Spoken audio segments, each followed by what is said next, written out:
Oh, okay. I knew it was going to fuck up. I told you. Hey, everybody. Close. Yeah, welcome to 42 Minutes Later, the show that takes sense and sensibility and beats the hell out of them with the whole stupid sticks. Oh, I got a nice big bag of stupid stick ready to go. Yeah. So, if you like something that doesn't make a lot of sense and meanders to a point that nobody saw coming, that's probably us. There we go. Yeah, you come to the right place. Meander. So, let me meander over here so I can roll a cigarette. I was going to say, what's happened in the last 8 minutes, dude? How's things?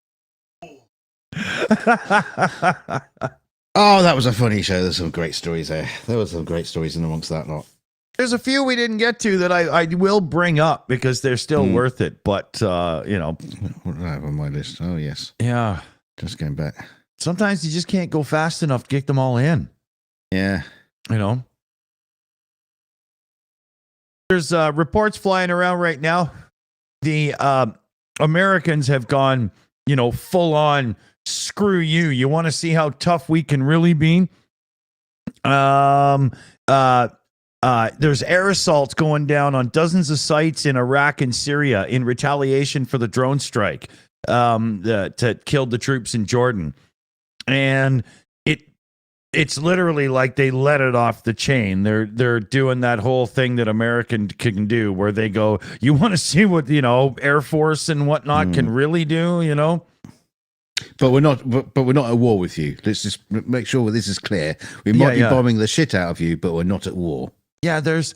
I try to follow to keep up on news like that, but there's stuff going on in the Middle East. I mean, there's always been stuff going on over there, right? But there's stuff there's stuff going on in the Middle East that's just so much nasty back and forth right now. It's Yeah, don't like it. It's got to stop. Just stop it. Yeah, it's too bad people can't talk through their differences, even when they're based on 1,000 years of religious hate, and there's so much embedded stuff. How do you sit down with somebody from one side versus the other and say, hey, why don't we just sit down and have some whiskey and talk about this? And everybody's just grabbing for weapons, leaping across the table, right? I don't know how I would deal with it, They shouldn't have brought the Crown Royal. They should have brought the good stuff. That's right. Yeah. Get the single malt out. These guys are angry. Thing is, it's hard to sit down with Muslims and have a drink because they're all teetotalers anyway. Yeah, exactly. Yeah. No, don't worry. It's Budweiser Zero. It's like you infidel bringing me this piss water. How dare you? Yeah. No hoof was used in the making of this non-alcoholic sludges. It's not a beverage. Yeah. It's just You don't even drink this in America. What do you expect us to do? That's like toilet water, right? Yeah. Talking to religious experiences, Buck Chuck's got a super chat. Yeah. BME comes in with a super chat. Buck Chuck needed something to hold on to. Yes. Oh, it's chew on. Yeah, that's like early John Cougar. Everyone just needs a hand to hold on to. Isn't that how it goes? Something like that? Or a cock. Yeah. Well, that's, Yeah, you don't have to, you don't have to hold hands. Or anything. Yeah. Thanks, BME. it's like that original Beatles song, I just want to hold your cock. Just want to hold your cock. I thought you were going to say, hey, we're the Beatles. I always liked that one. Yes. Yeah. They had a great TV show for a while there. Daydream Masturbator. Great songs. Got a foot long to Chicago. Yeah, I have the strap on. In the chat, everybody, if you want to throw in some god-awful song titles so we can read out in the alternate universe that could have been. Yeah. Imagine if the Beatles and the Bee Gees met up one night in a club and there was lots of oil and naked bodies involved, what would the song titles be? Help.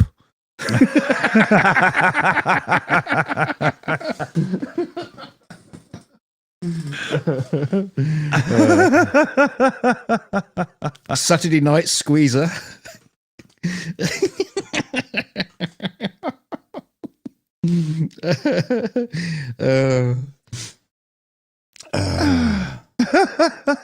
Greased penis.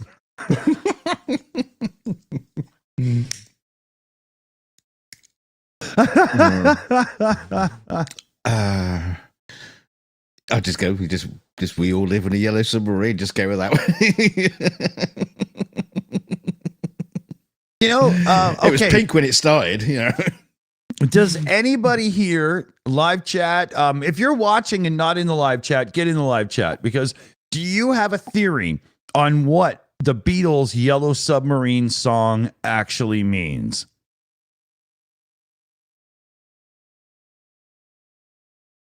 Anybody? Do you got one, Dunk?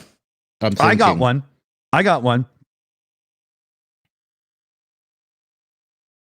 There's one line in the song. Yes, PJC Net, very much so. Drug related. There's one line in the song that refers to a well-known technique of something, especially from back in the day. And that's what led me to go, I think I get it now. Right? I don't want to put my theory out there to cloud other people's, right? I want you to, put your thing down, But yeah, Lucy in the Sky with Diamonds, that's definitely got to be a drug trip, right? But I don't think Yellow Submarine is a drug trip, but I do think it's definitely about drugs.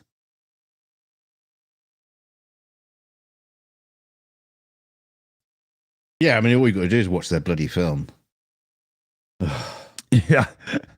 Lauren says, put your thing down. It's a reference from hip hop days where you step in and show why you're the real king of the room or whatever. Yeah.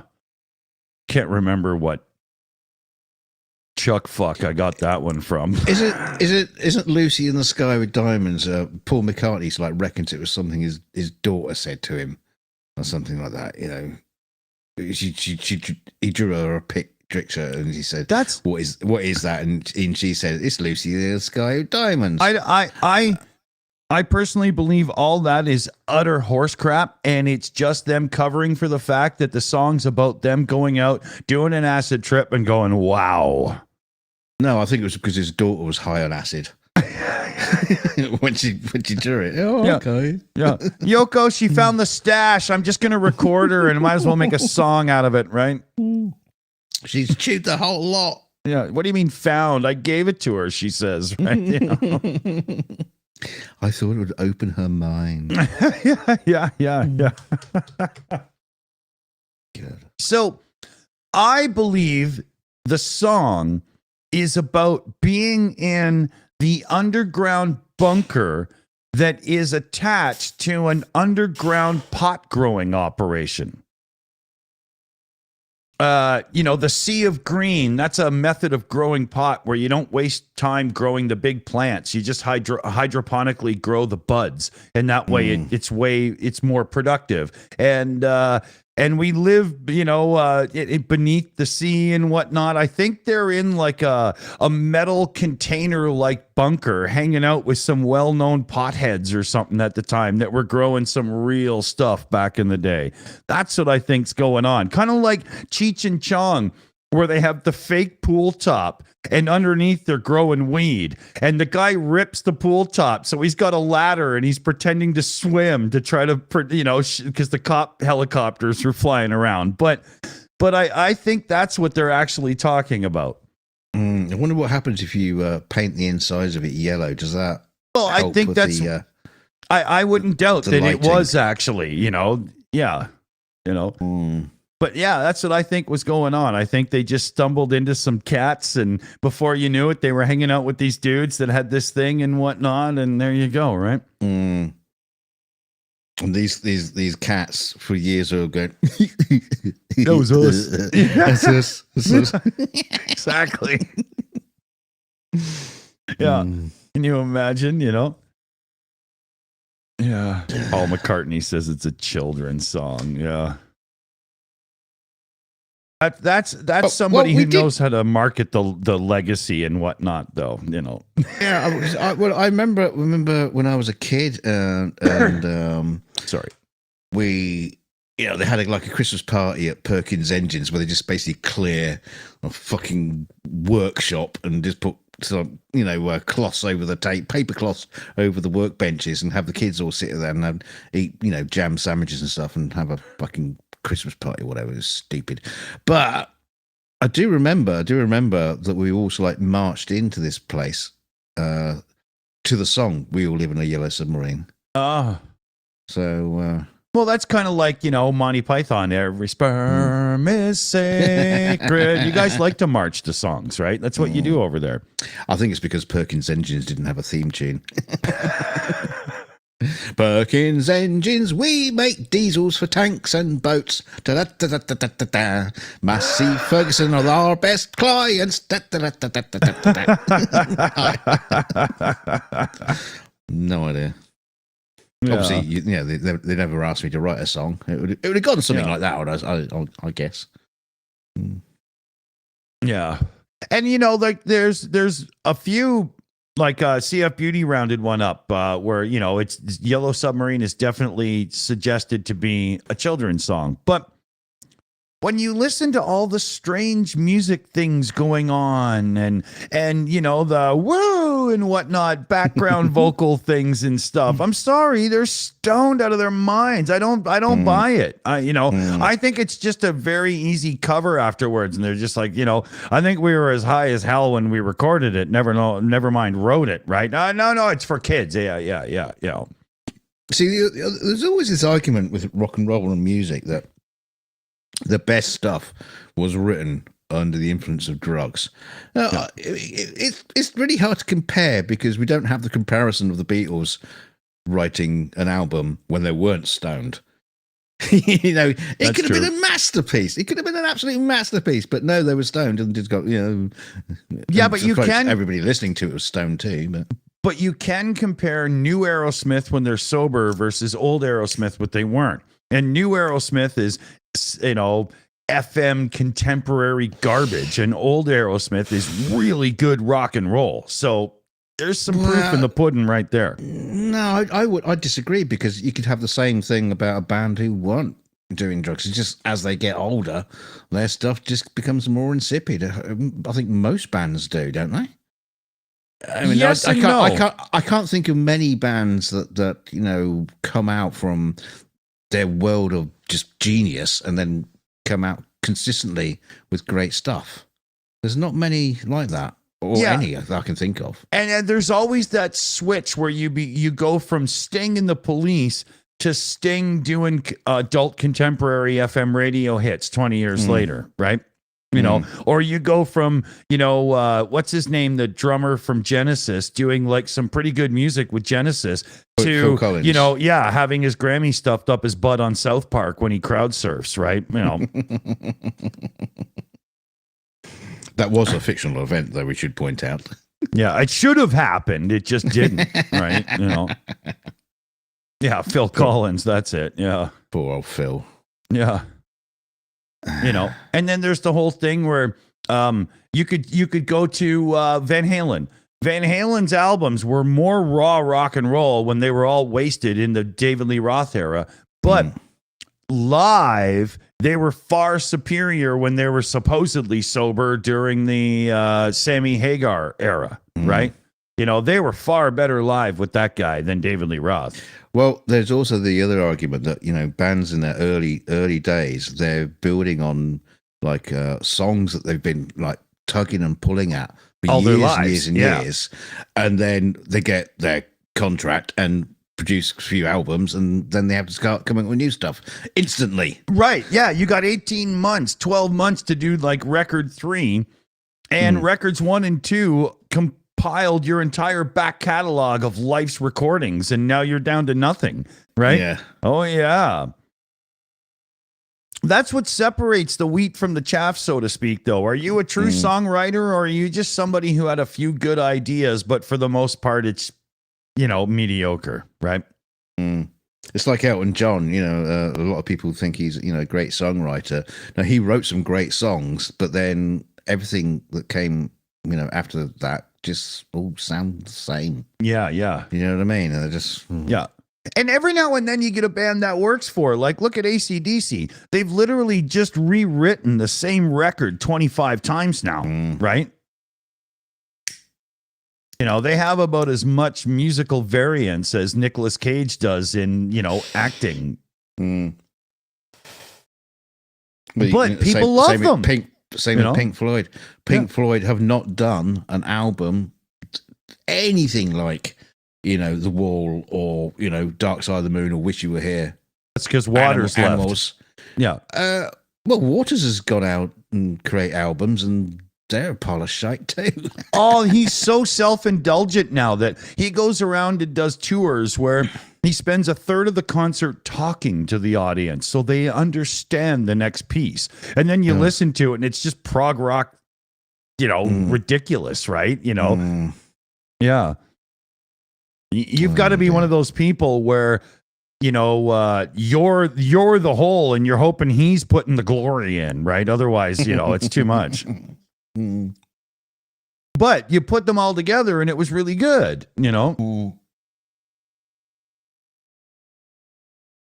It's like there's so many bands that have done that where they do solo albums and nobody even knows they came out, right? The guitar player from the band Bon Jovi put out a solo record, and he had Eric Clapton as a guest guitar player and everything. Nobody cared.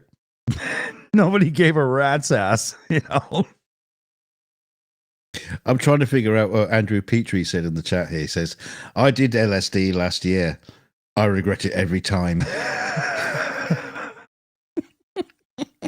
Nobody's convinced me to do something like that in years now, man. I'm just too old, Yeah.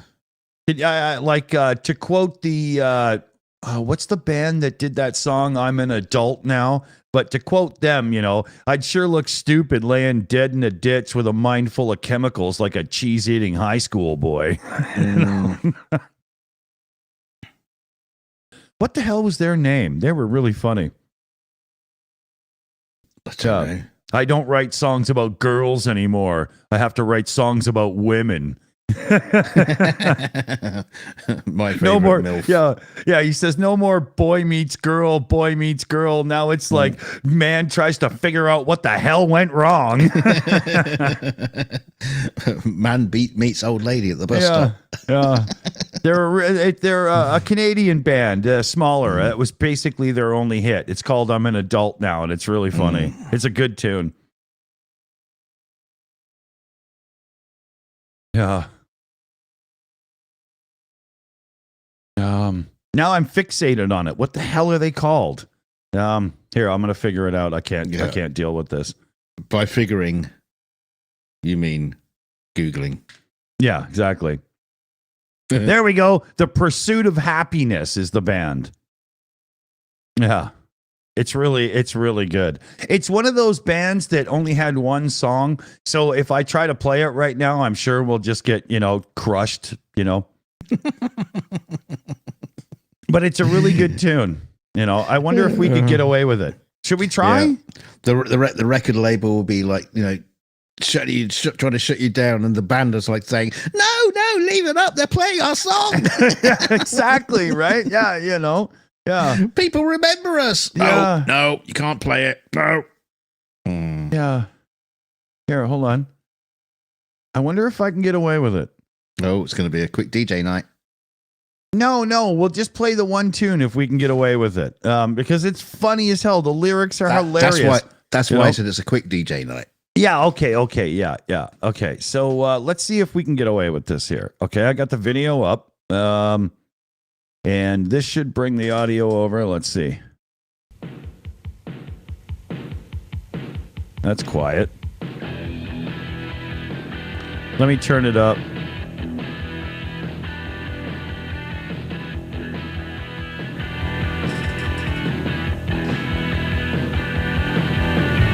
Well, I don't hate my parents. I don't get drunk just to spite them. I got my own reasons to drink now. I think I'll call my dad up and invite him. I can sleep until noon anytime I want, though there's not many days that I do. Gotta get up and take on that world. When you're an idol, it's no cliche, it's the truth. 'Cause I'm an adult now. I'm an adult now. I got the problems of an adult on my head, on my shoulders. I'm an adult now.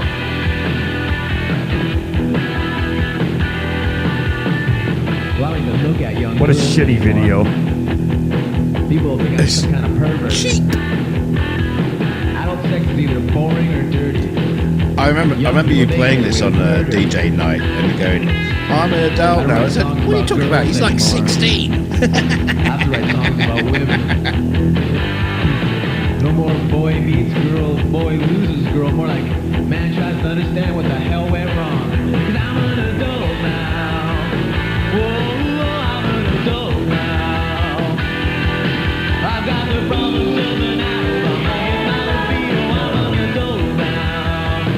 Whoa, I'm an adult now. Yeah, I'm an adult now. Look at the two women that are sneaking off and he's I not can't take looking. any more illicit drugs. I don't want to be in this video. I can't afford any artificial joy. I sure look like a fool, dead in a ditch somewhere with a mind full of chemicals like some cheese-eating high school boy. 'Cause I'm an adult now. I'm an adult now. I've got the problems of an adult on my head, on my shoulders. I'm an adult now.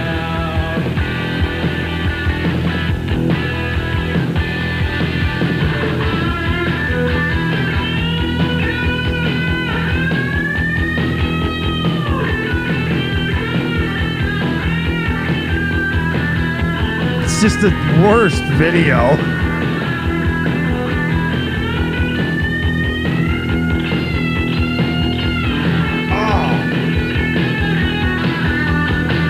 Somebody tune that fucking guitar. It's terrible.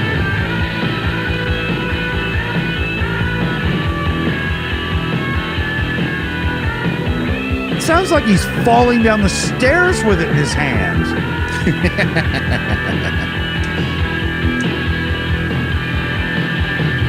Well, sometimes my head hurts and sometimes my stomach hurts, and I guess that it won't be long. Or I'm sitting in a room with a bunch of people whose necks and backs are aching, whose sight and hearing is fading, and who just can't seem to get it up. Speaking of hearing, I can't take too much loud music. I mean, I like to play it, but I sure don't like the racket. Noise, but I can't hear anything, just guitars screaming, screaming, screaming. Some guy screaming in a leather jacket. I'm an adult now. Whoa, I'm an adult now. I've got the problems of an adult on my head, on my shoulders. I'm an adult now. Whoa, I'm an adult now. Yeah, I'm an adult now. I've got the problems of an Looks like Daffy Duck with his father.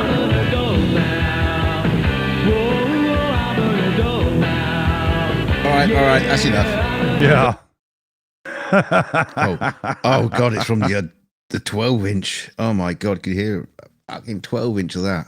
Oh, that's it. The sonic quality of that was, something akin to an 8-track. So it was a little bit rough. I should have picked a better version, but I don't fucking know. It's like I've seen bands on YouTube with better videos than that.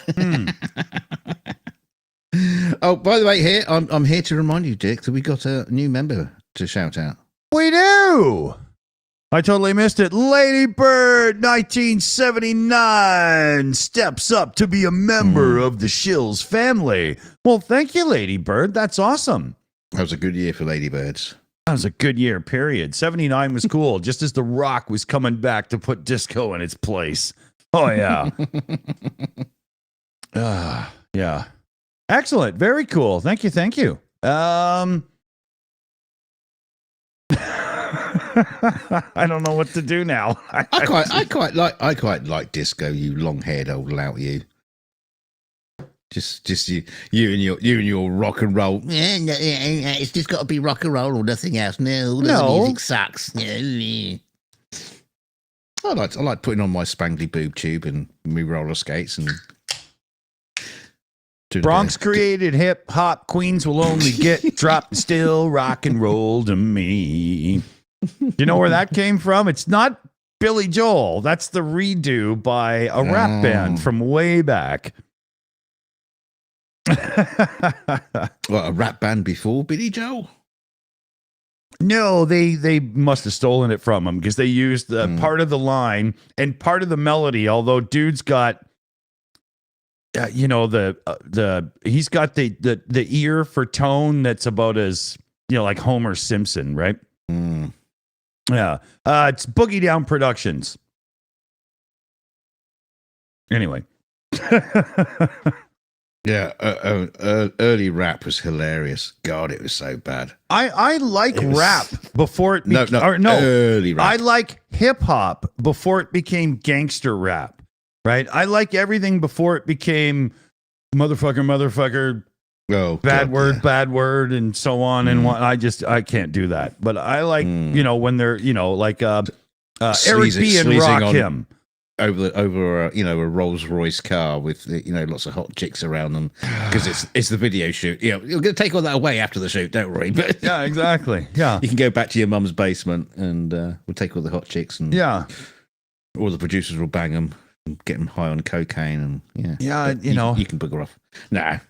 And we went through all kinds of bands where the lyrics didn't make a lot of sense because it was all just about partying and fun and stuff through the 80s rock and roll scene. So I didn't need it again in another genre, right? I mean, go back and listen to David Lee Roth, Van Halen. 3/4 of the songs, if you actually pay attention, are just about strippers. All the time. But, they're still fun, Shelley Winters, I prefer ska. There's some really good ska bands, especially from like the punk ska crossovers and stuff. Couldn't name one. Well, would you consider Sublime ska? Because I don't think I do. But, there was that one band, I'll never remember, so I'm not going to sit here and focus, but I am gonna. I'm just trying to pull myself out of it, right? Yeah. Oh God, I can't remember. See, I only know a lot of music that actually got into the top 40s. Shayna did it. Less Than Jake. Yes. Great shout, Shayna. Holy shit, did you nail that fast? Less Than Jake were the most badass punk ska band. Oh my God, they were awesome. It would have drove me crazy. I never would have figured it out. Never would have. Oh, we could, no, I won't do it, but we could get away with playing some of them. Holy shit, were they good, man. My buddy in Ontario, back when Less Than Jake were like putting out vinyl and stuff in their early days, he had a little punk rock record store, and it was really cool. We'd go there at like 2 a.m. and just drink and get high and stuff and listen to great tunes. It was awesome. It was really fun. Yeah, it wasn't exactly the most healthy, like chicken wings and beer, but it was awesome. We had a great time. we in the back of the store, he had his drum kit set up, so we had like some guitars and whatnot, and you could just rock out, and it was so much fun. That was cool. He had this Nissan pickup truck. It was one of the smaller ones, like a Chevy S10 or whatever, Ford Ranger. and it was lowered, but not done properly. They just cut the suspension, the coils of the shocks. And it was like you were bobbleheads trying to drive down the road in this goddamn thing. It was the most, I remember saying to him, like, dude, I'm getting shorter with the compression on my spine being in this vehicle. It was awful. Don't do that to your car. Don't be an idiot. Do it properly. Oh, speaking of which, I was watching a couple old Top Gear episodes the other night, and the boys decided that they were going to do a public education thing or whatever, on cyclists. And Jeremy Clarkson did this video where this guy gets off work, he gets in his car, he puts in the key, he drives home, and the narration is, Jason works hard. Jason has a Volkswagen Golf. Jason drives home after work and gets home to his family on time. And then they pan over and they show a broken bicycle, and he's like, and the thing says, work harder, get a car. Talk about missing the point. It was hilarious. I had forgotten about that. I hadn't seen that in a long time. I've been watching some of the really old Top Gear before Clarkson and the gang. And they're hilarious. We're going to reviewing the 1.3 Vauxhall Viva. Yeah, it comes with seatbelts as standard. yeah. There was one in North America, Motor Week, and when they were talking about the interior, the person would get in the car and push the seat forward and back and stuff to show you how the controls work, and the narration would be, it was hilarious. It was so, Yeah, when you say adjust the seats, you mean like manual levers and yeah, exactly, because it's way back when, right? None of this electric stuff and electric heated seats. It's just like comes with 4 seats. Yeah, and they were so apologetic to American cars because this was like the 80s, right? And you had like the Camaro with 170 horsepower out of its V8 engine, and it would come into the corner and it would dive to the point where the front bumper and stuff is almost scraping the ground, and they would talk about its excellent handling, and they'd come out of the corner and it would be all unstable and whatnot. It was so bad. Oh yeah. Yeah, they would do this little slalom test with the cones, and the American cars with their big live axles and fucking leaf springs and shit could barely handle it, and they would go with the new Goodyear tires. Oh yeah, they're doing great in the slalom, and you're like, that's a death trap. Are you kidding? Yeah, all these cones are getting squashed and thrown left, right, and exactly. center. Yeah. There was a school down the road. They locked it down. They wouldn't let the children out. That was in the days before school shootings, so it wasn't connected. Yeah. Oh, that's funny. Yeah, it's Excuse me. Yeah. Oh, that sounded like you just broke wind. The mighty wind indeed. Back in a bottle. I ain't gonna break wind, so I'm gonna mute a second. I'm gonna break wind out my nose. If one clinches their own balloon knot hard enough, could you fart out your own nose? You know what? I had a story, and that would be the most disgusting thing a human being could do. I've deleted my notes for it, but there was a story that I had up for last week that some doctor was talking about how the fact that you shouldn't not fart. You got to fart, because if you fart, it basically will come out your mouth. If you hold it in, it gets into your bloodstream, so you end up smelling like a fart as opposed to just letting one out. It's a bizarre story. Wow. I wish I still had the notes because Wow. I had details. If you're the person that pinches your farts in because you're embarrassed in public, you should really invest in a heavy dose of that deodorant body spray. Yeah. Is that As PJ says in the chat, it's better out than in. Yeah, exactly. Right. You know, you got to go full Rodney Dangerfield. Just, lift a cheek, let it rip, and blame it on somebody stepping on a duck. Why do people lift a cheek? Just to make sure there's I think when there's pressure, the tone gets higher, and I think people appreciate bass in the fart. So you got to lift it up to make sure there's more room for it to breathe. Right. It's kind of like being a wine connoisseur. Now, see, the thing is, I've never been able to figure out or find information on the silent but deadly one. The one that... How does the smell build like that? Yeah. Where does it come from? And, you don't fart. All that happens is your anus goes... It doesn't even do that. It's like a tiny, tiny little whisper. Yeah, there's no friction involved at all. It just goes...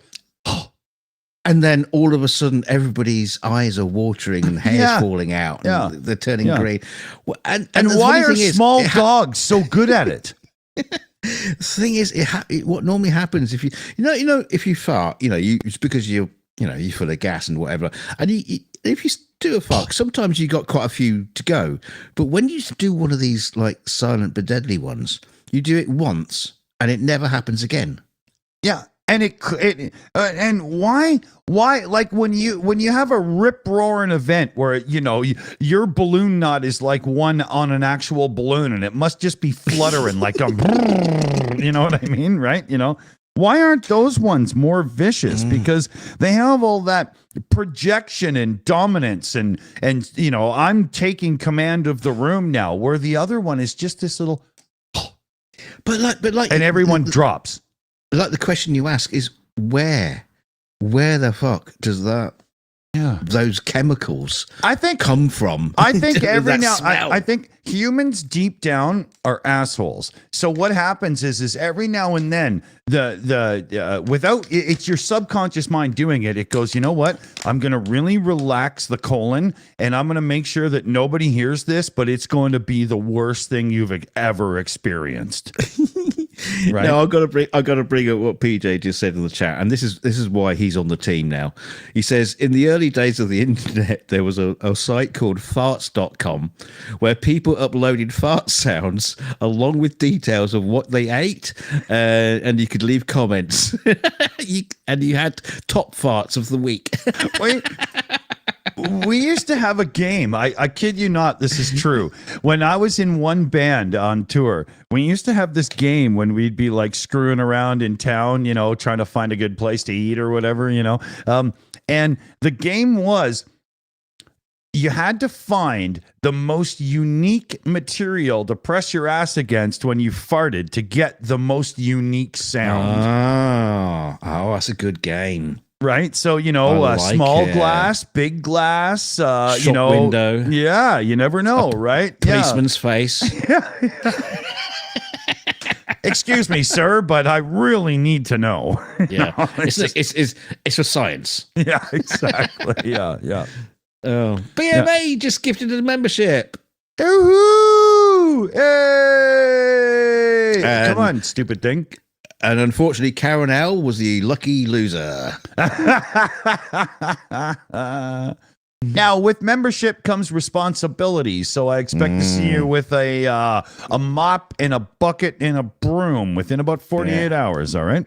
And you got to start talking in the chat and leaving little little special emojis of Sergeant Buttchuck and whatever. And right. And it'll be Buckchuck that you're taking care of, right? That's the whole job here. His cage doesn't clean itself. Not yours.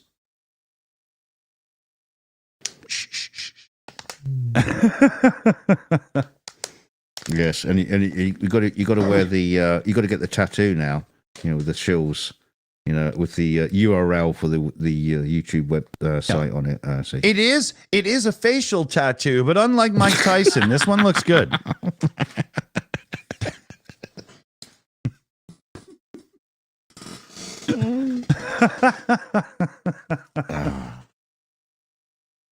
Yeah, just get it on your bum, but you got to get it doing a reverse. So you go to a photocopier and sit on the photocopy and get a photocopy of your bum with the Shills tattooed across it, and then you can pin it up around the streets. And if you do it circular around the rim, you get a 5% discount on the merch store. So while farting, yeah, do it exactly. while farting Yeah, as well. yeah. And you want to use baby powder so we can see the, we want to see the puff, right? Or at least we want to see, some kind of condensation on the glass of the on the glass of the photocopier.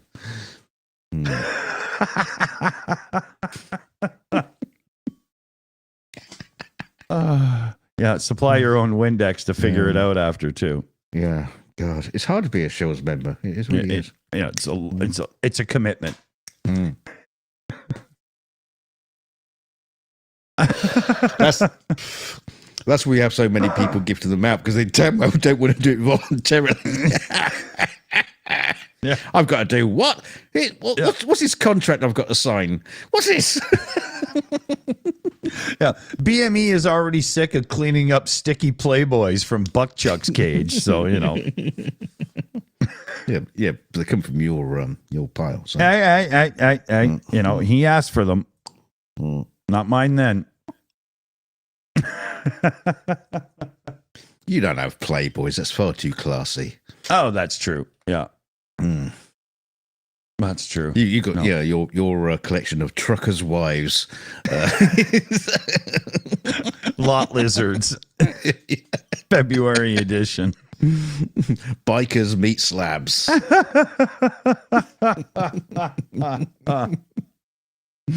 Oh yeah. It's an exclusive magazine. It's for people that have to tie a 2x4 across their ass to make sure they don't get lost.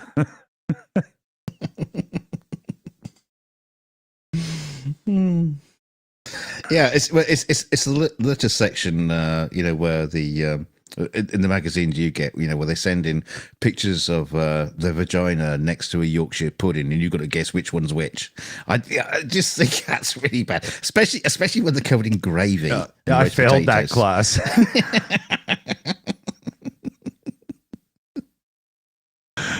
But I do apologize, chat. I do apologize to users. I do apologize, ladies in the audience. I know they exist. Well, they did until I started talking. Yeah, exactly. Yeah.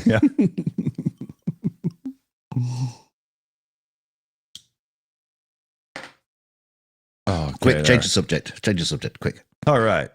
So something completely different. I was just, I couldn't get to the button in time. And now for something completely different.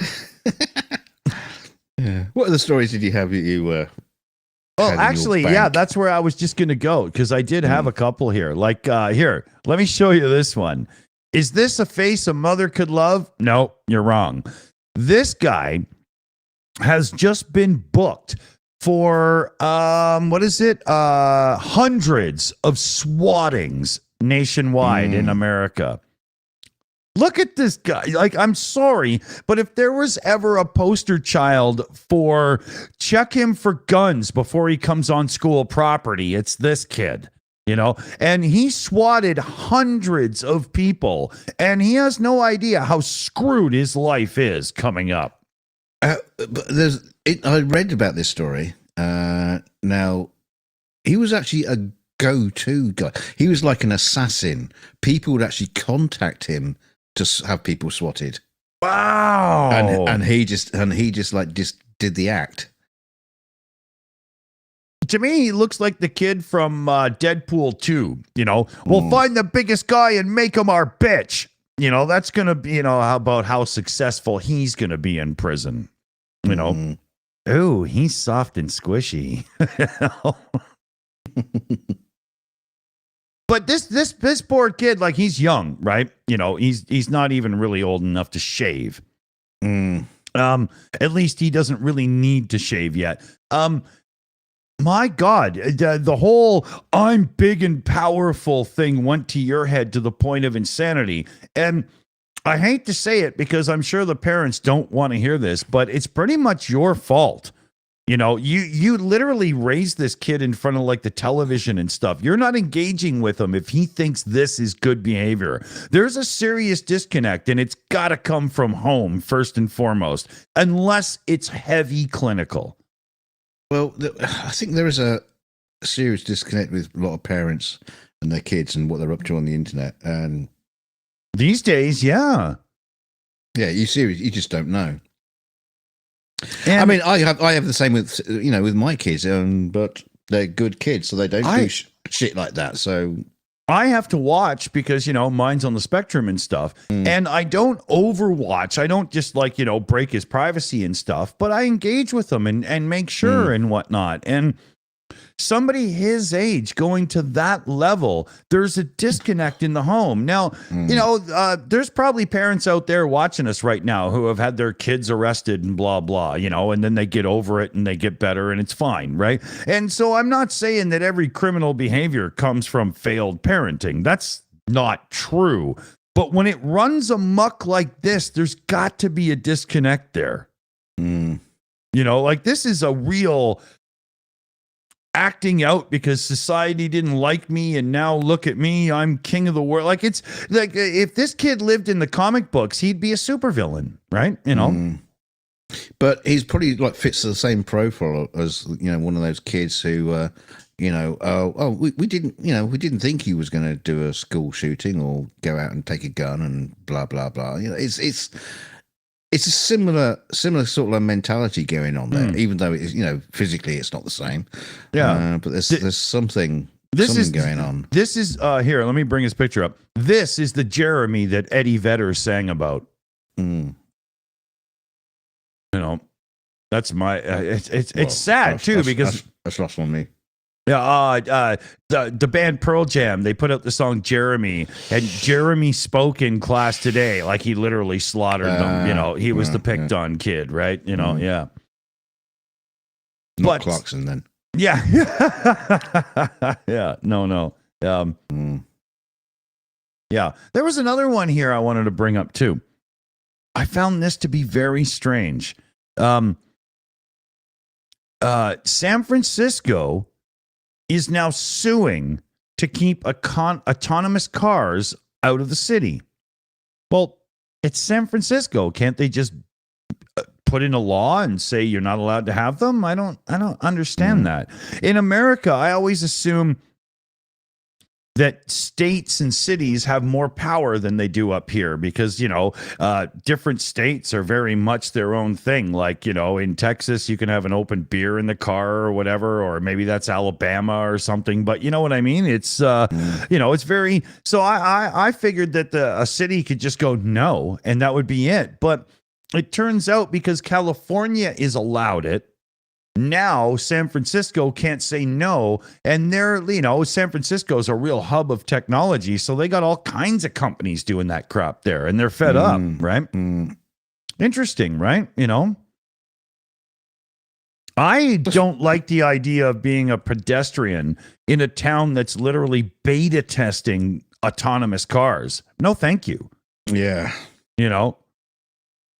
They should be dressed up like barbershop poles or something. So I know to go, whoa, don't trust that one. You know what I mean? Yeah, I wouldn't want to be a part of that. Yeah. It definitely, I was thinking about this the other day on a totally different subject, but it's almost like, it's like on London bridges. Falling down. No. Well, we had all the terrorist attacks and shit like that. So they ended up putting concrete huge blocks along the side of the what you would call the sidewalks of the bridge, the pavements. Right. So it protects the people on the bridge against any awry traffic or any terrorists. They don't do it after the bridge, so you're stuffed. Right, so right. They only do it on the bridge. Yeah. But I was thinking it's almost getting to that point where you kind of need that kind of barrier between the pavement, Yeah. where people can walk, pedestrians and cars, just outright, just all over, because you know, even drivers themselves, you hear about stories of people just going off the road and, you know, knocking people down, and families and kids and stuff like that. It's just, I don't know. It's just, you know, an old couple. Yeah, an old couple thinks they saw a pancake house and they just do a U-turn on a sidewalk, you know. South Park joke, but you know. Okay. Yeah. What was that episode they had when Night of the Living Retirees or something, and instead of zombies going around killing people, it was all the retirees because they got out of bingo at the same time or something, and they were literally like with their cars going up the steps of people's houses to run them over and stuff. It was funny as hell. Yeah, it was a good one. I think they were trying to get to Country Kitchen Buffet, which would be kind of like Little Chef to you guys, I think, you know? Oh, Little Chef. Oh, you know, that went. Oh, did it? Yeah. That disappeared. I only know the name from Top Gear episodes, right? You know? Yeah. Oh, God, it was crap. Utter crap. My dad used to love it. I don't get it. You know. Well, I used to come home from university, and he always used to say to me, "Would you like? Should we go to Little Chef?" Yeah, because there was a Little Chef down the road, and I was just like, "No, I don't know." And I realise now that was really fucking cocky thing to do, because I know my dad just wanted to hang out with you, hang out with me and have, you know, right. We all have that. Something nice. We all have that, you know, look back where we missed the point. Yeah, and I feel really bad about that. But yeah, God, Little Chef. Oh God, no.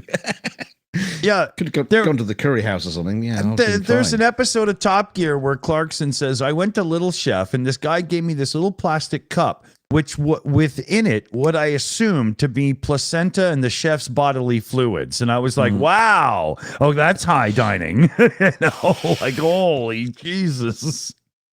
No wonder it's gone. I tore up a manager in a Little Chef once. Was out for a job. And Kelly was with me, and I had hired some other guy to come and help.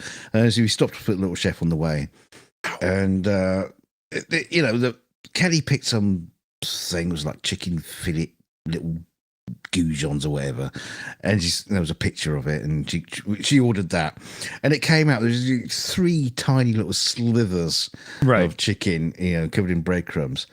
And I said, "Can I speak to the manager?" Yeah, and this spotty 12-year-old came. Oh my God! I was like, "What is this?" He says, "Oh, this malnourished ginger can't be the fucking manager." It's like, would you call that a main meal? Well, it's on the main meal list. Yeah, but look at it. Would you consider that a main meal? Yeah. And he started smirking. I said, "Don't you fucking smirk at me, you little cock." Yeah. I was really rude and nasty, but you know, I tore him down. It's like, you little shit. Exactly. Like, yeah. Who's running? You're running this place. Oh my God. Exactly. And that's the sad thing. Like PJ says, no wonder they went out of business. But that's the kind of like sad thing of all these places. You hear it all the time, where they just put the kids in charge, and everybody else just fucks off. You know, and they're just like microwaving packet meals in the background and just heating them up and bringing them out to disgruntled customers. Yeah, I'd like authentic Italian pizza, please. Sir would like pizza pops? No. How would you like your pizza defrosted, sir? Yeah. Or you get there in the morning. I'd like an omelet. I'm sorry, sir, but the powder hasn't arrived yet. Yeah. Or you get into those like restaurants, and all you can hear is the pinging of the microwaves in the background. Exactly. Yeah. You know, and we all have microwaves. And wait! They call them chefs. Yeah. They call them chefs. Yeah. No, you're not a chef. Yeah. You're a microwave operator at best. I know. Yeah. Yeah. You understand a number pad, right? No. But yeah, and everybody has a microwave. So we all know when we're brought hot meal that's cold 2 minutes later, it's been microwaved, not heated properly. Everyone knows this, right? It's hot here, cold here. Hot here, cold here. Frozen there. Yeah. Yeah. It's one of the worst inventions, I have a microwave, but I barely use it, right? Oh, I use my microwave a lot, but I use it. I don't. Properly. I use it properly. I don't use it to roast chicken or. Oh my God! Because I remember when me mum and dad first got their microwave, and they got like a decent one because they loved it properly. Yeah. They got a decent microwave, and it was one of the sort of things it comes with a recipe book. Yep. This happened in my house too. Yep. Yeah. How to roast a chicken, how to boil an egg. Yeah. How to make toast. Yeah. What, in a microwave? Yeah. My mom did the chicken thing, and this white steaming hunk of shit came out, and we all jumped in the car and went and got dinner because nobody was eating that. Right? It looked like it was some kind of struggling for its life alien baby that doesn't like an oxygen environment. It was awful. Oh my God. Hilarious.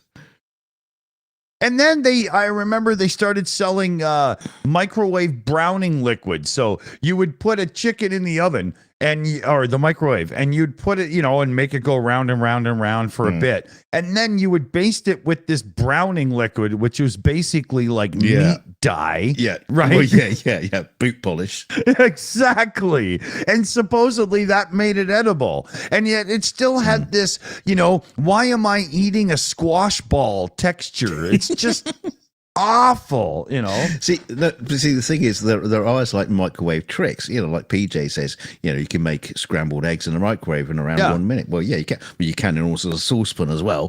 But that's besides the point. But there were. There are things it's good at. My sister had a recipe for making cake in a microwave, and that was fantastic because you just mix it up, put it in the microwave. A couple of minutes later, you got cake. Yeah.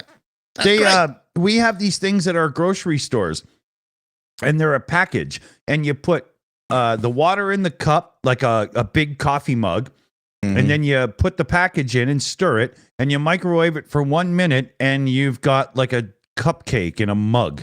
Yeah.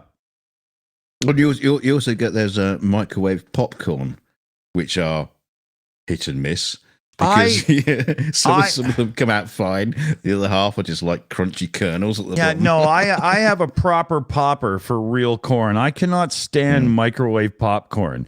You get that thing where some are underdone, some are done, and some are black, nasty filth that should go in no mouth. It's awful, Yeah.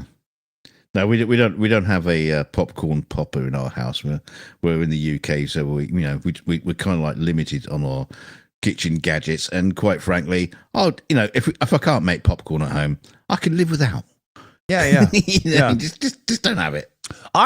At 53 years old, with being somebody who didn't get braces and should have. Popcorn's a pain in the ass because it takes me as long to get those little fucking thingies out as it does to eat the damn crap. I actually just find it's kind of a pain in the ass now. And to be honest, I'd rather just have like other snacks like chips or crisps, whatever, right? Cock. Yeah. No, this is not a time for rooster.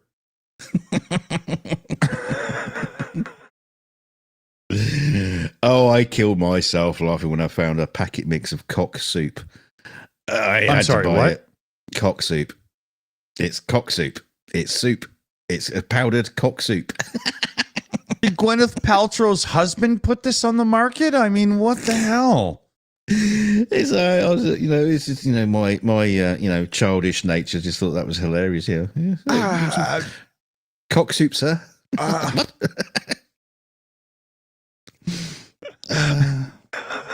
I'm It goes just. great. It goes great with your calamari rings.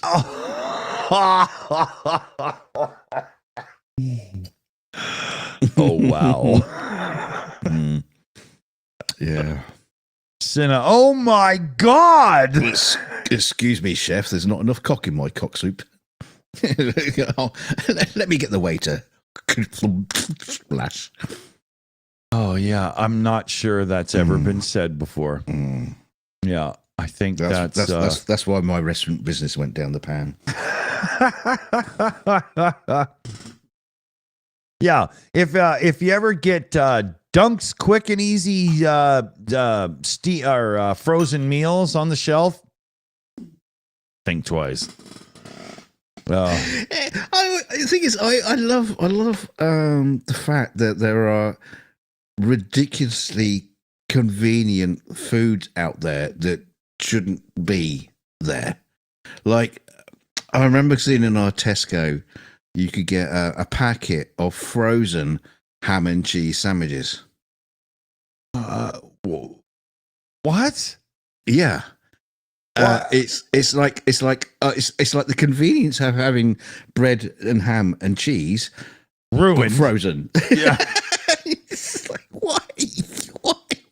why would you do that? Oh my God. Right? That's like, it's like, okay, you would like a bottle of wine. Would you like me to pre-boil that for you, sir? You know? Yeah, and it's like I do kind of like watch this. I watch this channel like what was it called? Baldy Food Guy. He's a sweet guy, and he just basically reviews like convenient foods that, you can buy. Yeah, sometimes they're really great. Just So he's healthy. but they're expensive. So it's not just. It's just cheaper just to cook it from scratch.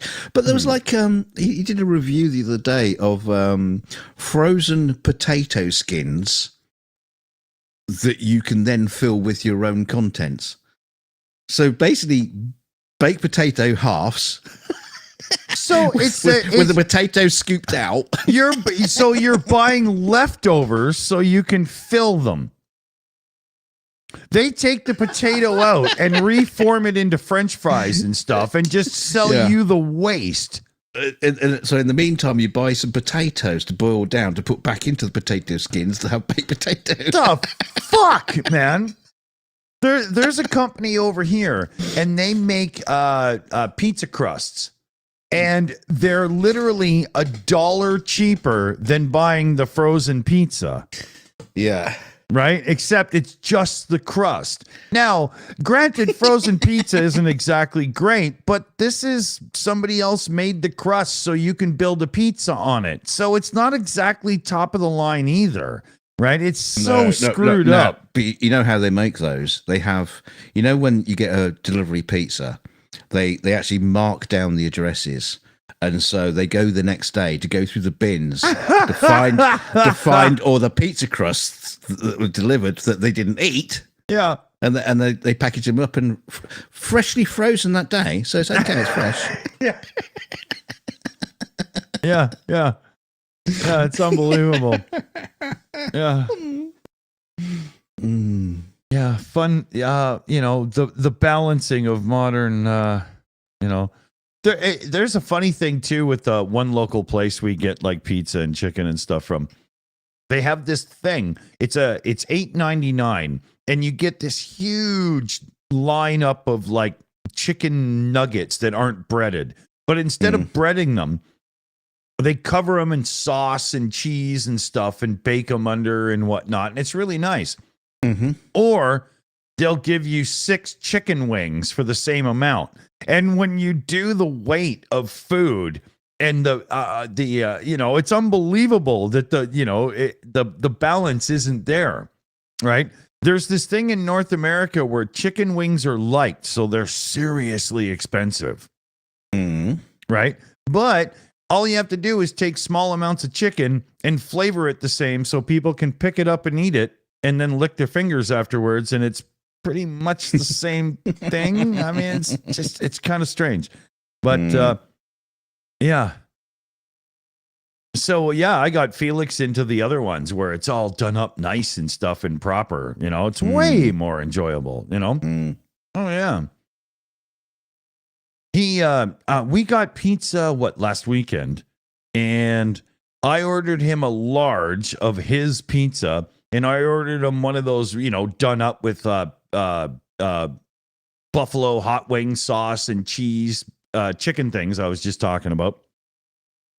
He ate the entire chicken thing and all the pizza but one, and then still wanted milk and cookies afterwards. And if he turns sideways, it's kind of like he disappears, like he has a cloaking device. He's very tall and thin. I don't, how do teenagers do that? He doesn't have a stomach. He has a portal to an alternate universe. The food just falls from the bottom of his neck into this pit. There's no lungs, no liver, no nothing. It's just this pit. In the alternative universe, there's a version of him that's 600 pounds and doesn't understand why, because he hasn't eaten anything. Yeah. Loretta in the chat says he's a growing kid. He's almost 17 and he's 6'1". He better fucking not be growing anymore. I got to get a beer. So you should regale them about that one time you met Mark Hamill and explained to him that he really needed to learn how to get, acting classes, right? No, I'm just kidding. Hey, poor Mark. I've picked on Mark Hamill before, and you get mad at me for it. That's why I used Mark it. Hamill. Yeah. He's a lovely fella. My son loves Mark Hamill from his appearances on The Flash as the trickster. And he overdoes it to the point where he would have been an amazing villain on Adam West's Batman. It's so good. Like, you can tell Hamill understands. He's playing up to the comic book audience, right? And he goes for it. He did so good, man. It was amazing. Yeah, give me 1 second here. Hold on. Yeah, I can't regale the story of Mark Hamill, but I did meet Anthony Daniels, C-3PO, at a Christmas party. We were in this little tiny little club in London. We were having like a big party, and we're all there. And this guy comes in, and nudge, oh, that's Anthony Daniels, C-3PO. And so friend goes up and talks to him. And he invites him over. He comes and joins us. Oh, of course, he's going to join us because he's got free wine and whatever. So he sat there talking to us about his days. And he says. What and okay, chat. So I'm going to put this question out to you. What is the first spoken line in Star Wars: A New Hope, or just called Star Wars? What is the first line spoken? Because we always and it stumped us because we're all big Star Wars fans, and we were just getting it all completely wrong. And it was hilarious, and I could see nobody's chatting because you're all thinking, or you're googling. But yeah, it was funny. But, we had a great night. I asked him about things like the holiday special and the Christmas album that he brought out, and I said, "What happened? What happened there?" Actually, he says, "You know what? I just got a phone call from George. We just got on a plane, went out there, and did this crap." But I did have a urinal experience with Anthony Daniels. So I actually took a piss with Goldenrod himself. So nobody in the chat has come up with the answer, and the answer to the Okay. I'll give you a stab at it, Dick. Before we go, the answer, the question that Anthony Daniels asked is, what is the first spoken line in Star Wars?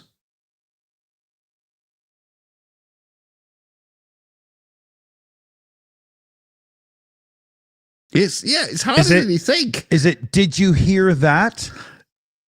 Did you hear that? That's it. Did you hear that? Is it? They've shut down the main reactors.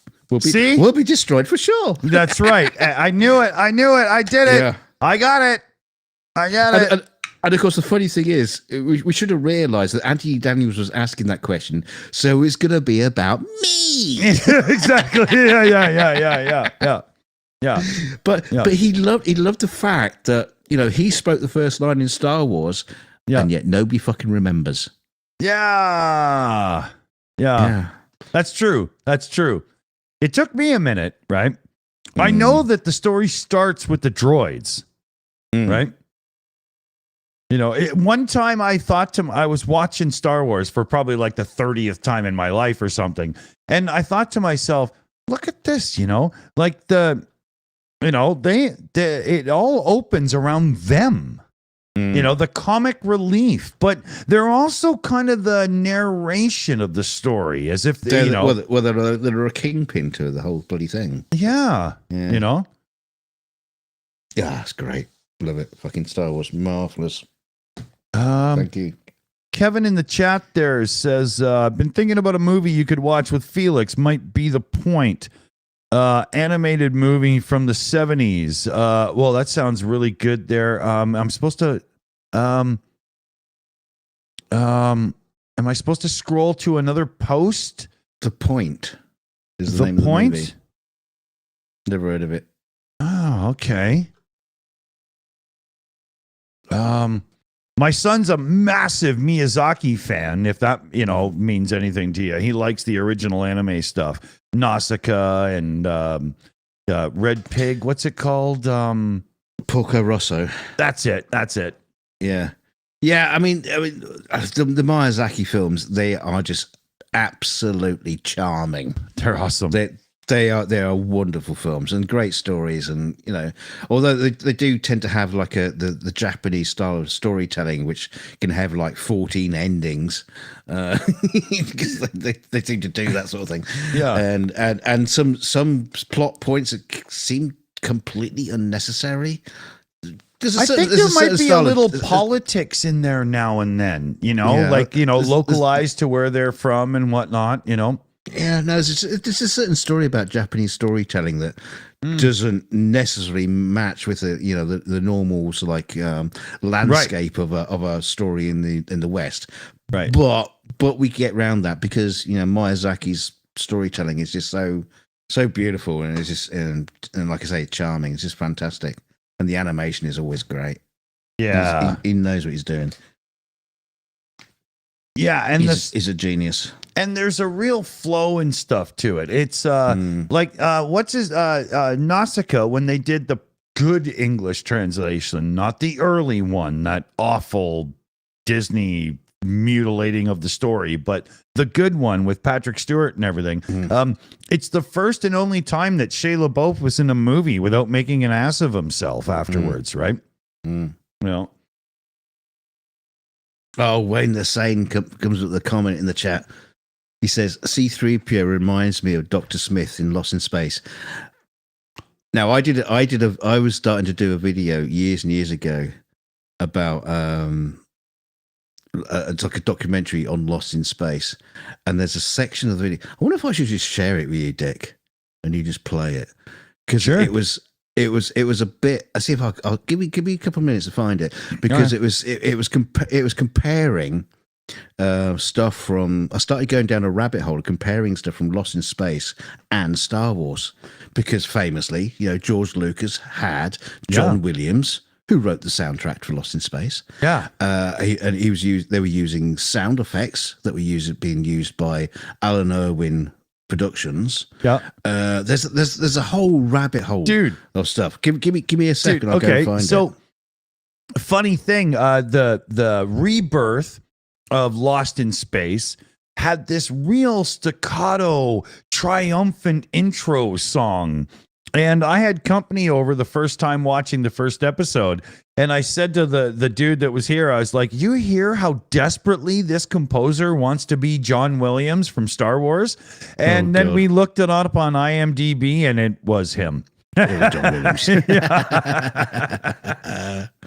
am I going? Yeah. But it made it really like, that dude's got that thing, right? Everything is just, you just want them to win. It's just so, See, John Williams has an amazing knack of stealing other people's music without you realizing it. Yeah. Well, like Picasso himself said, good artists create, great artists steal. Yeah.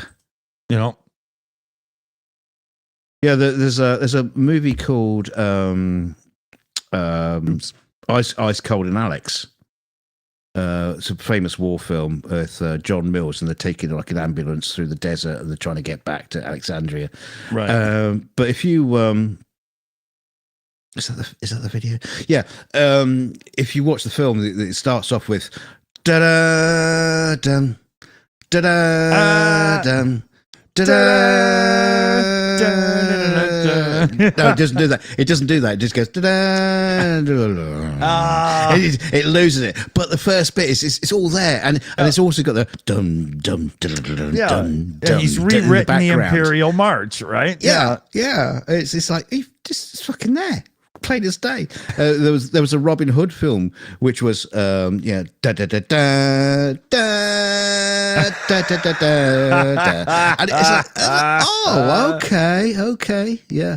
He just basically lifted it, finished it off, polished it. And made it great. But they a lot of them do that. James Horner, before his untimely death, was famous for that. He just always reused these little themes with minor variations, right? You know. Well, James Horner kind of like is the same as Michael Kamen. They kind of like reuse their own stuff all the time as well. Yeah. You know.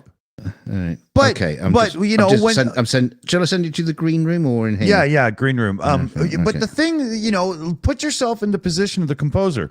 The movie's pretty much done and ready, and now you're being given scenes and like composed for this. Okay, be quick. We're ready, and like I can imagine under that kind of pressure, they're like, okay, I'm just going to use my roots, and away we go. Right? You get what you get. Right?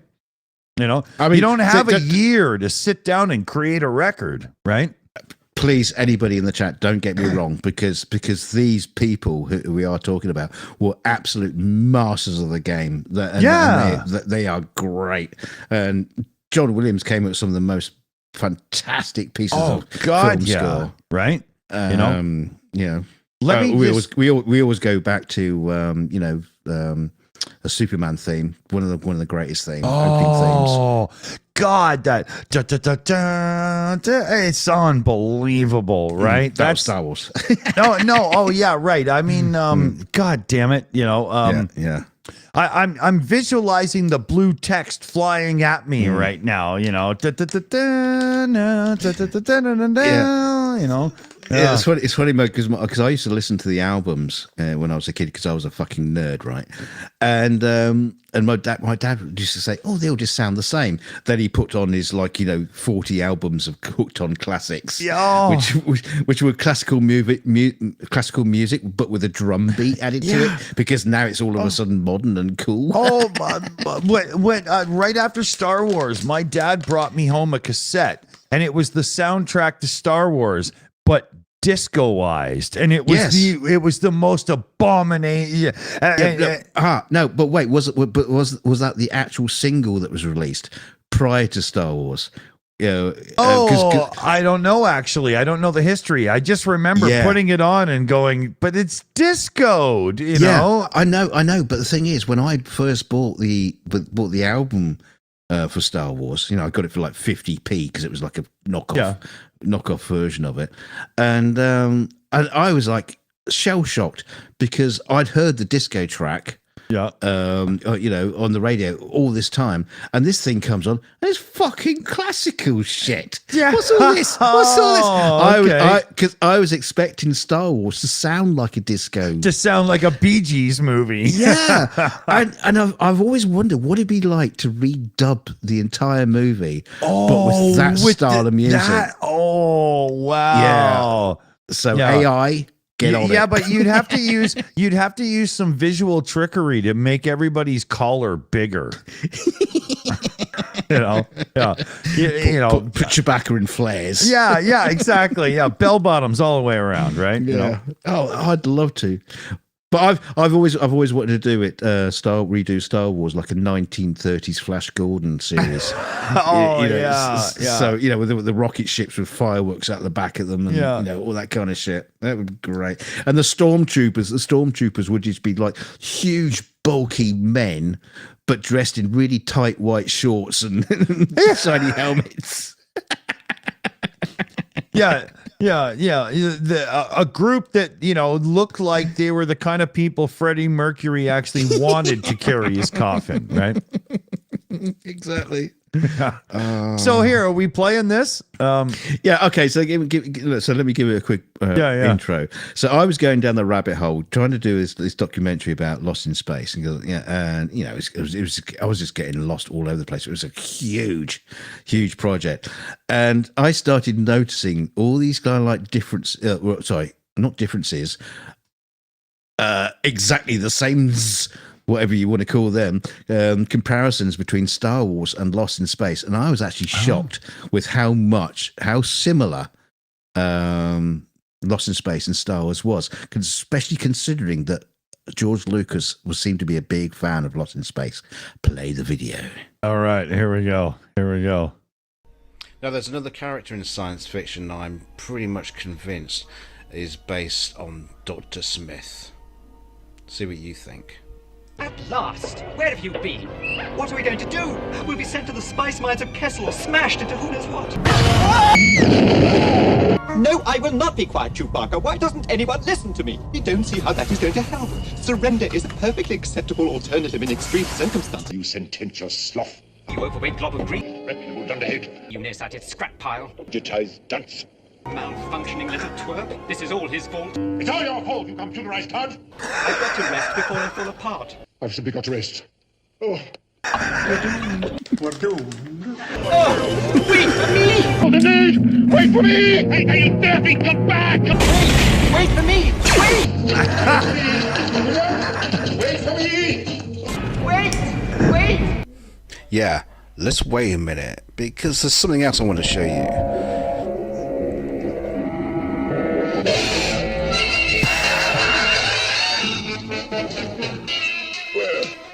Where is Mr. Kima? I am Mr. Kima. No, it can't be. It's Akbar. Yeah, where have we seen that before? I am your father.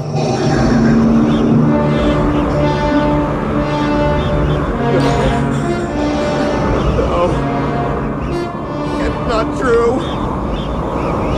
That's impossible! What do you think? The most iconic scene in modern cinema history, lifted from Lost in Space?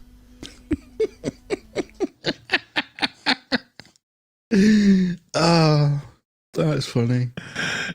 It's a good catch. There's, but George Lucas has always tried to be open about the fact that he was very fond of a lot of these other things and whatnot, but he never actually comes out and says, I literally just, poked and prodded and stole it all. Yeah, it was probably Empire Strikes Back, one of the best films ever made, was probably created in the editor's room, just lifting bits from other movies, and they put it all together and they go, right, can we just like fill that out now, but make it look like a bit like AI, here's the base model, now convert that into Star Wars, please. Thank you. Exactly. Yeah. The first time people watched the first Star Wars, a lot of the science fiction stuff hadn't been done, like the special effects shots and whatnot. And they watched it, and it was World War II footage. But when you compare the footage that was in the World War II clips to the footage you see in the movie, it's almost shot for shot. Yes, it was an interesting thing about this, because I spotted this, and there has been subsequently been videos about this. But the trench run on the Death Star is lifted from the dam busters. Yeah. Even so much as they're flying down the trench, going, how many guns do you count, Gold 5? There's about 20 guns, some on the surface, some on the towers. Yeah. It's all in the dam busters, line for line. It's right there. Yeah.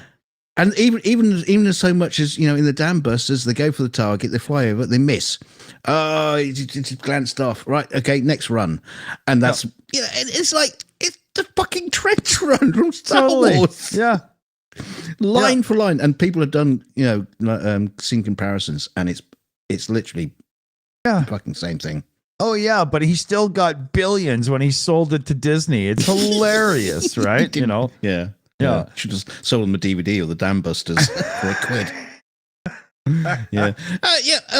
Mr. Spock says, you're ruining it all. Yeah, I'm not. I don't think so, because they are still amazing. It doesn't movies. make it any worse. It's still amazing. It's just so interesting to see these like connections that you didn't think were there. Yeah, it's like if you're buying cocaine from a dealer, it doesn't matter if he stole it or purchased it, you still get cocaine. Right? It's like it's like that, that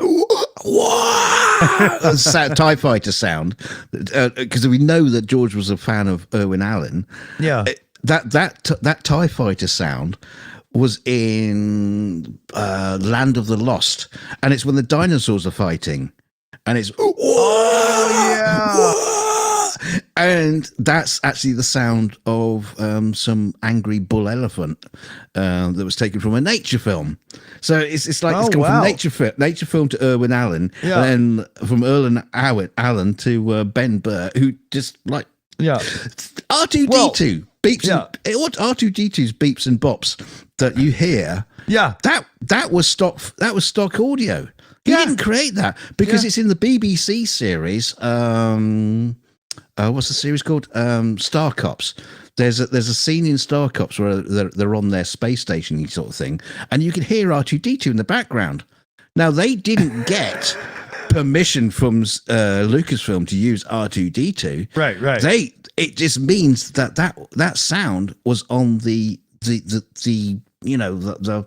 circulars of all the sound artists just sharing stock footage. Yeah. And it's like, and you go, wow. Yeah.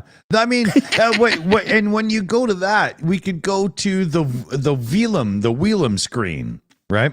That's an unbelievable story on how one guy's scream became a thing that's literally in every fucking action scene or movie you've ever watched. Well, it became like a we say in-house joke, a meme, as it were, before memes were existed. Like within Lucas. That was the Wilhelm just then. Yeah, there you go. You should put the scream to that. Yeah. Oh, yeah. But it was being used in Lucasfilm for years and years and years, and the people have recorded and shown examples of it through the history. But then it came to the point where everybody thought it was fucking brilliant to use that one sound effect in their movie. Yeah. And like Dick says, you hear it everywhere. And it's my God. Now, it's not funny. Well, okay. So before we started using it as an effect around here, I used to notice it now and then.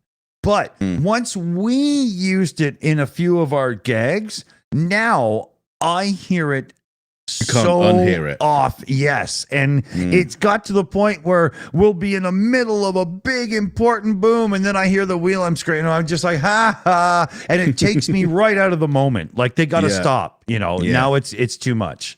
Yeah, because you know these, like the editors and the sound editors are going, exactly. Yeah, this is going to so funny. We're going to get this through, and nobody's going to notice, and nobody's going to get the joke. No, we do get it. Let's just stop doing the joke. It's not funny anymore. I think a Jawa did that sound when the Mandalorian threw him off the rolling fortress at one point in the Mandalorian, and Jawas don't sound like that, right?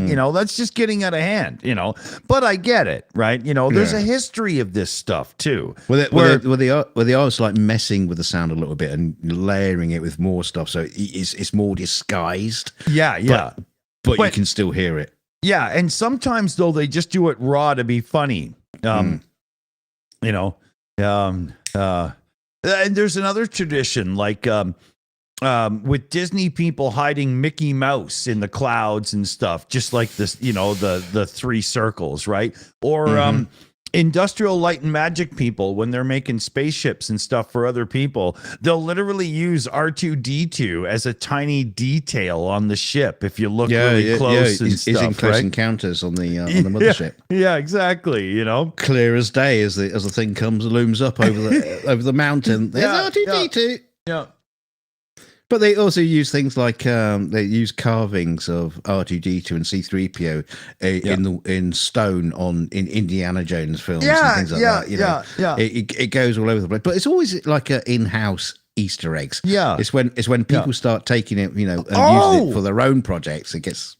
I forgot to tell you. I got in touch with the guy locally. I'm buying it. It'll be mine in a couple of weeks, and I'll hang it like right about there. But I've the Ark of the Covenant. No, even better, even better. I've got an original from the 1980s, plastic Buck Rogers spaceship from the first season of Buck Rogers. I got one of those coming. Not a studio model. No, but like the toy that came out in, you know, which one of the originals. Which one? The Starfighter. Yeah, that's what it's called. You know, I loved that. I loved that. And it's actually from the UK. It's one of the die-cast metal ones. The guy even bragged it's from the UK. Yeah, and I was like, all right, cool. I'll buy that off you. Yeah, I loved that design. That was brilliant. That was originally going to be the design of the Viper. The Viper. Yeah. Which was kind of strange why they chose not to, because the Viper's cool though. No, but the Starfighter is even cooler. I think it's a much classier design. I'm not sure on that. I really like the original Battlestar Galactica Viper ship. It's just cool. I think one of the reasons why is because of the shape of the bodywork.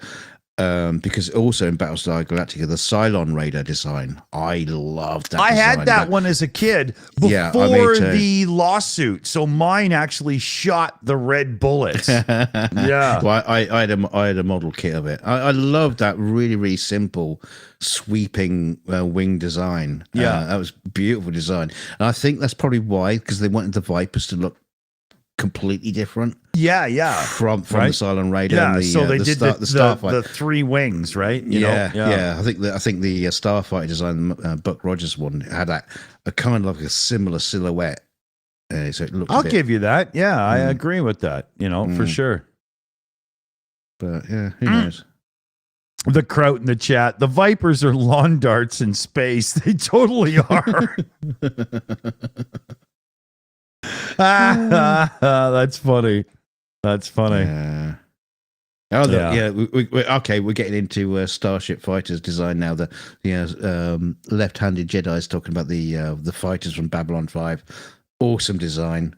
I have no idea. Awesome design. I'd say the from the Last Starfighter. What was it called?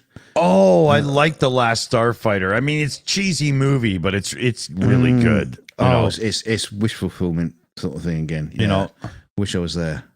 I wish it was the movie fantastic. It could have been. Like when I watch it, I like even the cheesy scenes, I just see through it and go, you know, I like it, right? You know. No, I love it. I love it. Guilty pleasure. Definitely. Yeah, the gunfighter. That's it. Yeah. No, it wasn't. No. Gunstar. Gunstar? Is that it? Is it? Was it a Gunstar? Yeah, I'm sure it was a Gunstar. Might be wrong. The MiG-31 from the Firefox. That was a cool design. Oh, yeah. Yeah, Gunstar. Yeah. And it did that cool little spinny maneuver, you know? Iron Man stole Death that. Blossom. Yeah. Iron Man stole that for the third movie where he tells Rhodey to get down and does the thing, you know, and takes them all out. Totally. Yeah. Yeah. Oh, Spock says the remake of Battlestar Galactica was 100 times better than the original. I'm sorry, but I'm not having that. The original's 2 hour. That's quite a large factor of multiplication there. Yeah, the original Battlestar Galactica's 2 hour movie, just like the new remake had their 2 hour movie with the attack and everything. The originals was awesome. And the first few episodes of the original were really good. But then they got into that thing where it was a 1979 or 80s show, and they were spending $1 million an episode, and they were like, holy fuck, we got to rein this in. And all hell broke loose, and it sucked.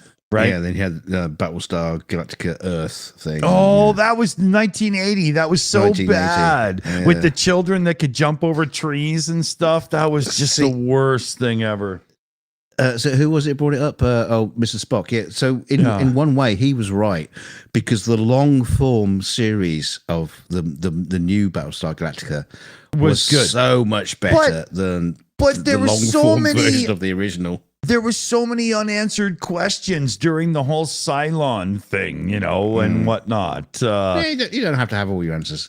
Yeah, it was kind of like Lost. They just kept inventing things that they never intended to, tie up. They were just like, fuck that, move on. Oh, there but was some it was really good. cool stuff.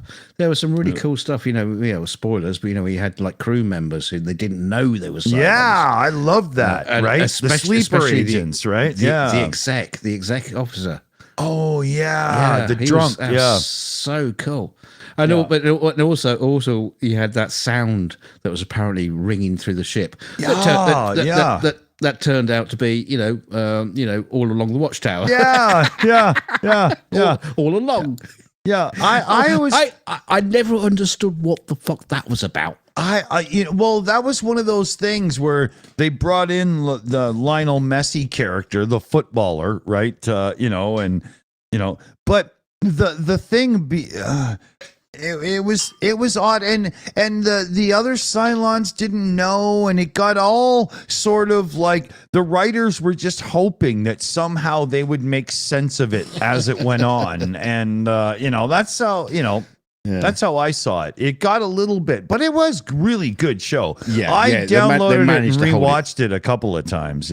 They managed to hold it together. Yeah, unlike Battlestar Galactica itself, it was just like falling apart at the end. Oh man, which was a sad scene. That was sad.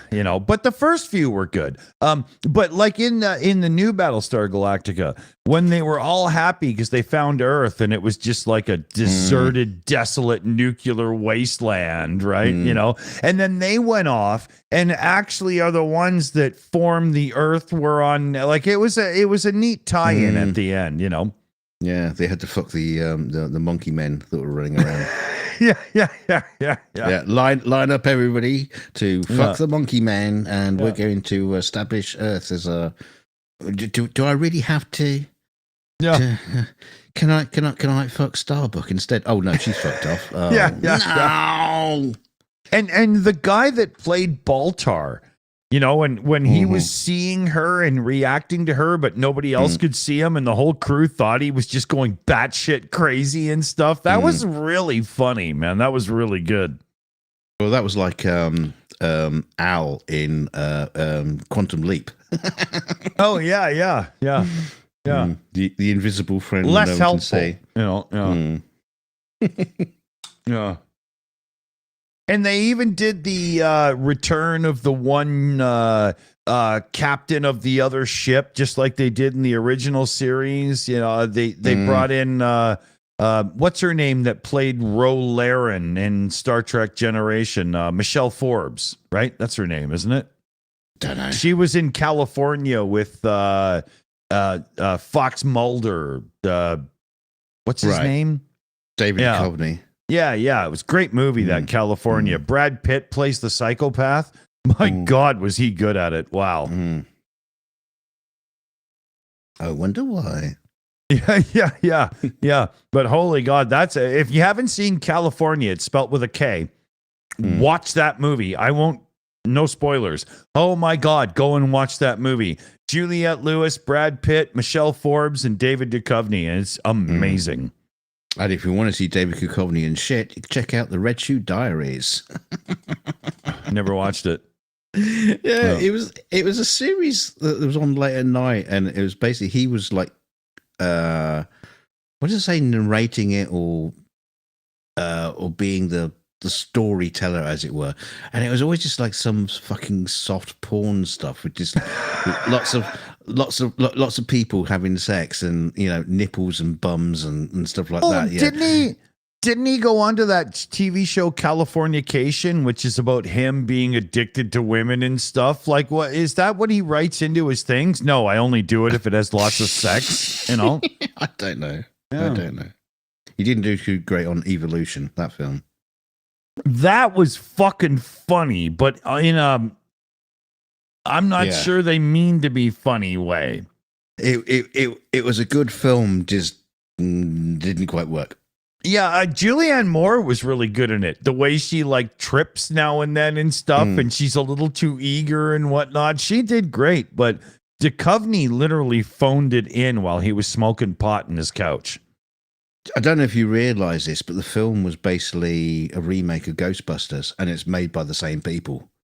Directed by the same guy who made Ghostbusters. So you got like two scientists who, or two college scientists are not quite there. So if you actually make a comparison again, it's basically a remake of Ghostbusters. Wow, I didn't see it, but now I do. Yeah. Interesting. Yeah, no doubt. I didn't notice that. Wow. Good call, man. Good call. See how I'm good at spotting these things. Yeah. and it's not helpful. It's like there was I saw a discussion where someone was talking about Alien and where and they're going through the history of Alien and where the origin came from and all this kind of idea and all these ideas. I was like, are you fucking crazy? Alien is a direct copy of a film called The Thing from Outer Space, or It's the Thing that from Outer Space. Oh, I've heard this before. Yeah, I can't remember the exact title, but it's where an alien, they go to a planet, an alien creature gets on board the ship, it kills people, and they blow it out of the airlock at the end of the movie. Right. And this was like made in the 1950s, black and white, shitty crap. Right. But it's like, that's Alien. It's Alien. Don't try to pretend, man, we thought about this and that. No, you didn't. You watched a film from the 1950s and just copied it. I think because we usually reject things from like our parents' generation and go towards our own and stuff. I think a lot of this flies under the radar for the most part, right? I think you're right. I think one of the reasons why I spy it is because I kind of like, I do watch old movies, and I can spot these things, because you go, oh yeah. I wonder about that, because like if you're not, you're doomed to history to repeat it if you don't know it and stuff and whatnot. And you got, you just look on YouTube lately. I keep getting these videos where, top 10 songs that are remakes, but you didn't know it. And they put a couple of people's pictures up, and I'm like, but I knew all those, so I put don't recommend, I don't want to see that, right? But yeah, that makes total sense. But the funny thing is, normally times when you have these like, what do you say, educational videos about stuff, it's like you completely miss the point, because the person you're saying they remade that song from or covered that song from, they covered it from somebody from the 1950s. Yeah, and you completely missed it. You're only just like taking the top level surface of information, right, and or going by what your mate told you down the pub, right, and not doing any actual research whatsoever. Exactly. And there's a lot. Yeah. There's a lot of that.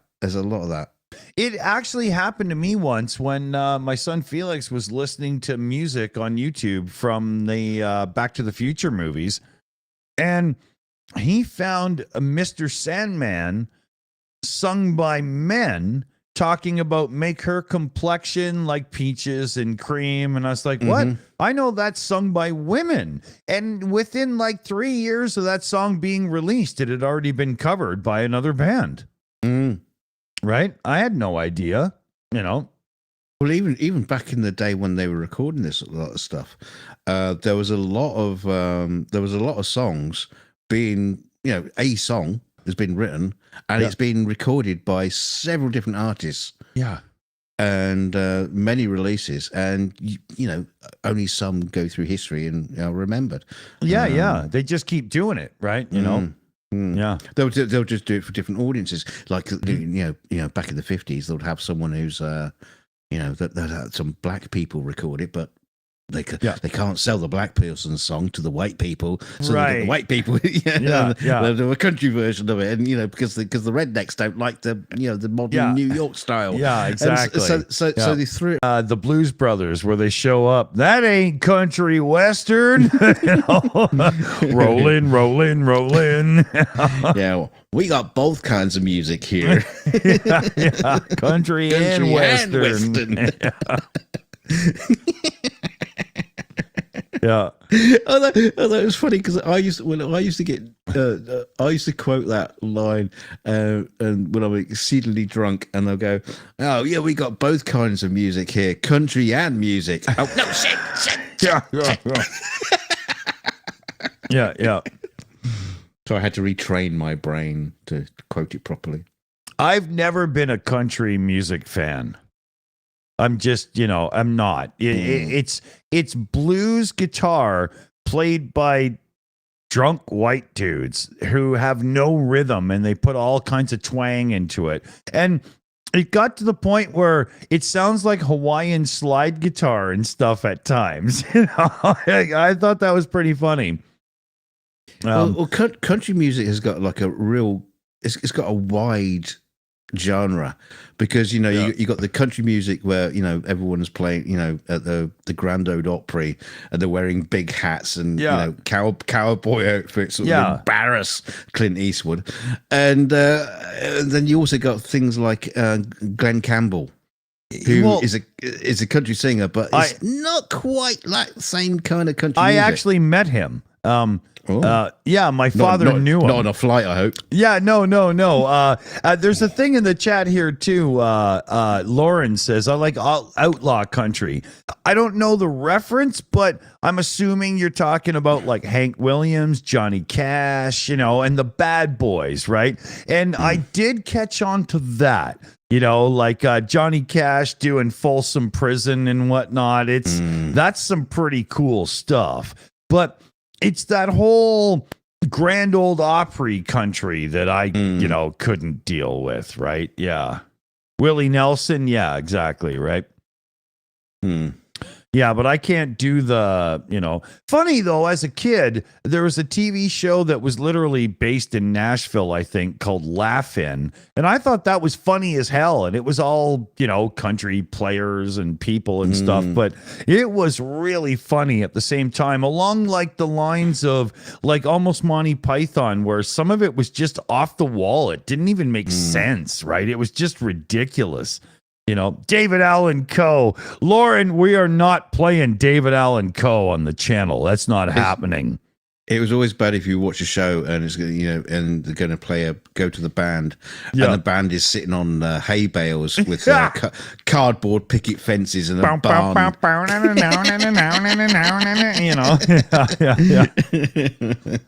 Oh, that kind of country. Yeah, okay. Now, if you're watching and you're like David Allen Coe, who is that? Don't look it up unless you're somebody who can appreciate 80s raunchy humor where social justice and inclusion don't matter. You want raunchy humor. Only look up David Allen Coe if you're the kind of person that can go there. Trust me. Right? Holy shit. I was just about to say something completely inappropriate, but probably would have been said back in the day, but I won't do it. Oh, no, dude. You have no idea how far this guy goes. You have no idea. Yeah, but I'm not going to do it. Yeah. He does a song, and it's hardcore wine and country, and he's complaining because his daughter ran off with a black man, but the language is not that. Yes, I was on that kind of level. Yeah, it's really, really bad. Yeah, it's bad, but it's still funny to some people as long as you don't like. I'm not even doing it. It's just but. Yeah, I just realised we've been going for nearly 2 hours, so maybe we should just like draw a line under it and slowly back into the hedges like Homer Simpson. Just like- Hey, I have a button for that. Okay. So, Yeah, we've lost a bunch of viewers while we talked about all that kind of crap. So yeah, so sorry. hey, it's, We managed to ruin Star Wars, Battlestar Galactica, yeah, Star Trek probably just for shits and giggles. It's in there. Country music, European relations. race relations. Yeah, exactly. Yeah. So, in 2 hours, we've set the human race back 150 years. How you feeling about yourself? Why aren't we in politics? Yeah, exactly. Right, would be perfect. Oh, if you want to pay somebody to sit around and do nothing, I'm your guy. PJ says there's still a few things left to destroy. Name it, PJ. We'll destroy it. Like your mum. Yeah. Dear God. So if you want to get even more inappropriate, why don't we all head over to the Discord and hit a voice channel and we can hang out and say shit that nobody should say in public.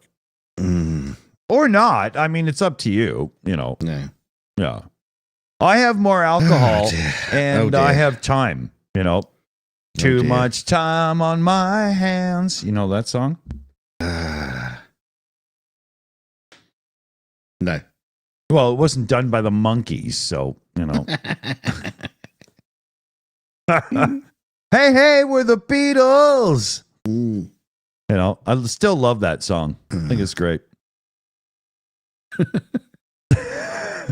So, let's end with consumer advice. If Now you got to think of it. Yeah, Go on, yeah. quick. If the local stores nearby to you don't have appropriate sex toys, you could go to your garden and probably fulfill the need, but maybe a bus ride to a better store is really what you need to do. Does that I don't think if you want consumer advice from me, don't string peas together into anal beads. You'll lose a lot of them. There you go. Yeah, and they're soft and squishy, and so when somebody gets nervous, you get mushy peas afterwards. Yeah. And even gravy can't save those ones. So,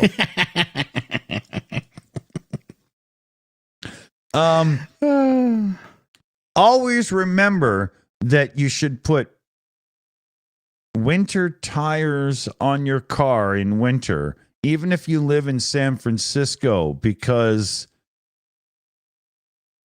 the northern lights could show up in the sky when you're on LSD in a yellow submarine. Okay, I think we got it. We can probably end the show there. Yeah, just keep your beef flapping, and we'll see you next time. Boom. Hey, and a big thanks again to our team that always help us out in the background, like CF Beauty on the live chat there. She's doing the moderator team, the research team, my personal taxes, and giving government excuses to why I spend way too much money on sex toys, although I'm a single parent. So, Yeah, that doll's head has got to come from somewhere. Yes, everybody who's super chats and donations and all the channel memberships and everything, thank you so much, everybody, for keeping us going, because really needed to keep those lights on, and the lights are getting really dark around here, I've noticed. So don't forget to like and share and subscribe, and especially share it out, put it out on DVD that you need to go and watch the Shills. Go down to the charity shop and put a little note in all the books saying watch the Shills on this channel, and just whatever it takes. And we'll see you next time. Don't forget to stay shilly. Bye for now. Take care, fellow babies. See you soon. And we'll be on the Discord. See you there.